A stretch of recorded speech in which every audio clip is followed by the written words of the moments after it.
মায়ের শরীরটা ঠিক ভালো না থাকলেও সাংস্কৃতিক প্রোগ্রামে যাওয়ার কথা শুনলে দুম করে সব ক্লান্তি পালিয়ে যায়। আমাদের বীরপাড়ায় উত্তরণের পক্ষ থেকে এক দারুণ গানের সাংস্কৃতিক সন্ধ্যার আয়োজন করা হয়েছে।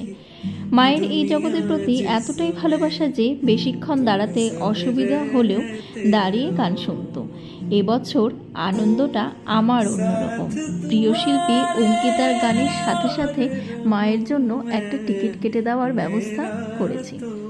সাধারণ পরিবারে এই ছোট ছোট খুশির আমেজটা উপভোগ করার মজাটাই আলাদা। অসাধারণ গান সাথে মায়ের এই হাসি, সব মিলিয়ে সন্ধেটা আজ ফাটাফাটি। শিল্পী হিসেবে অঙ্কিতার প্রশংসা যত করব ততটাই কম হবে। Complete package entertainment. প্রোগ্রামে শেষ করে বাড়ি এসে পরের দিন বেরোতে হবে এই কথা ভেবে তাড়াতাড়ি ঘুমিয়ে পড়লাম। আজ তবে আসছি।